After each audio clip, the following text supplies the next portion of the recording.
ఏ దేవుడు కూడా తనని కీర్తించమని అడగలేదు.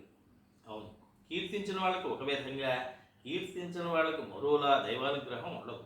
ఒకవేళ అలాగే ఉంటే ఆయన దేవుడు ఎందుకు అవుతాడు?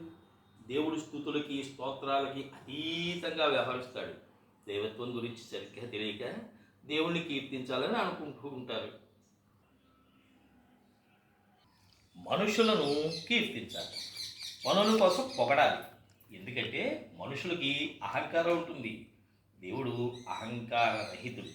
దేవుడు అన్నిటికీ అతీతుడు. అన్నీ ఇస్తాడు, పాపం ఏమీ ఆశించడు. కానీ మనుషులు ఎంత ఇస్తారు, అంత ఆశిస్తారు. ఏమిటో. ఏమండి ఏంటండి? ఏమండి కాఫీ ఇచ్చారు కదా?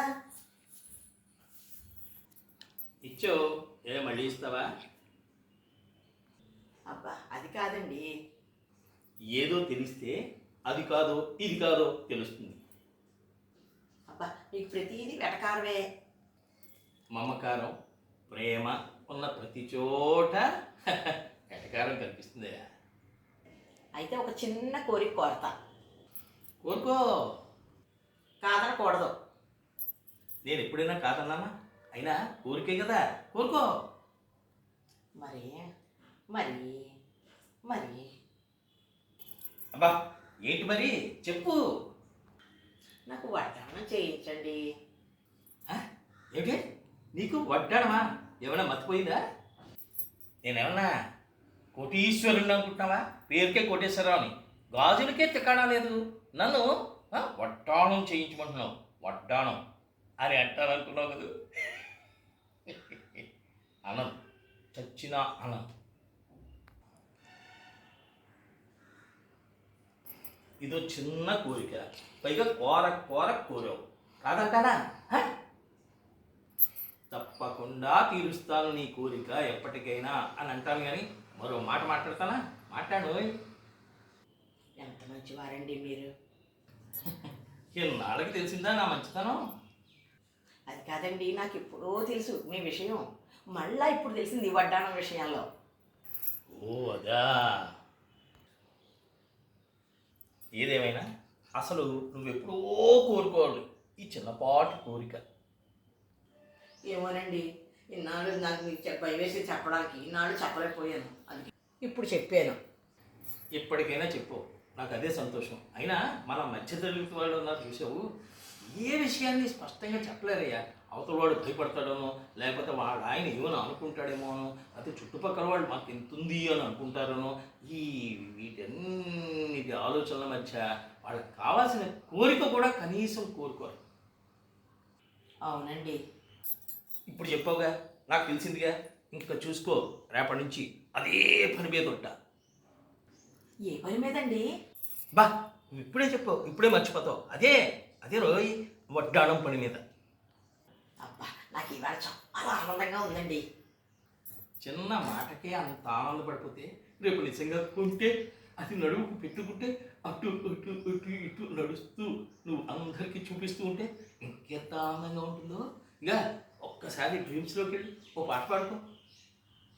జగమే మారినది మధురముగా ఈ వేళ, కలలో కోరికలు తీరినవి మనసారా. అలా కాదు, గాఢ స్వరంతో.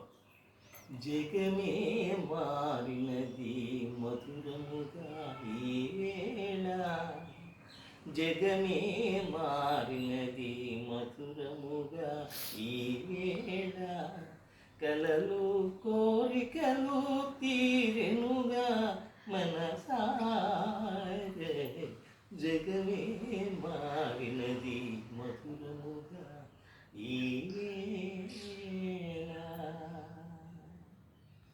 కలలు కోరికలు తీరెనులే ఈ వేళ.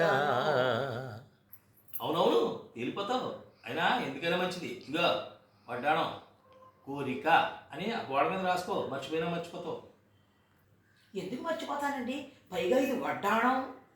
అబ్బా రాసుకోపోతే ఆ గోడ మీద రేపటికి ఇంకో నగ చేయించుకోవాలనే కోరిక వస్తుంది. అప్పుడు ఈ వడ్డాణం లాంటి పెద్ద కోరికని మర్చిపోయే ప్రమాదం ఉంది. అందుకే నేను చెప్తున్నాగా, వెళ్ళి గోడ మీద రాసుకున్న తర్వాత ప్రతిరోజు దాన్ని చూసుకునే ప్రయత్నం చెయ్యి. అప్పుడు నువ్వు ఆ కోరిక తీరేదాకా చూసుకుంటూ ఉంటే చాలా ఆనందపడుతూ ఉంటావు. సరేనండి. ఇంతకీ వడ్డాణం కొనేది ఇప్పుడేనా? ఇప్పుడు ఇలాగా నేను లుంగీలోను నువ్వు నైటీలోను వెళ్ళి కొనుక్కుంటే చండాలంగా ఉంటుంది. ఇప్పుడు కాదు, గోడ మీద ఏం రాయమన్నాను? గోడ మీద బంగారం కొనుక్కుంటాను రేపు అని రాసుకో. సరేనండి, మీకు కాఫీ పట్టుకొస్తాను.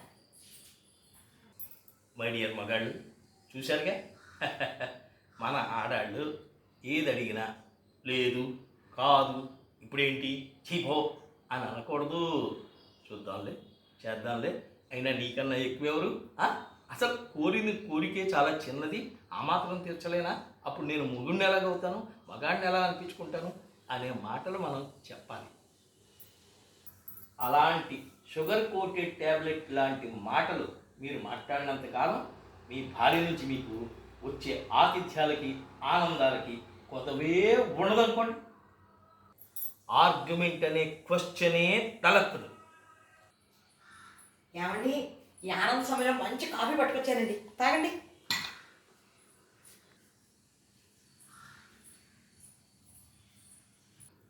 అదండి సంగతి. ఉంటాను మరి. కాఫీ తాగాలిగా ప్రశాంతంగా.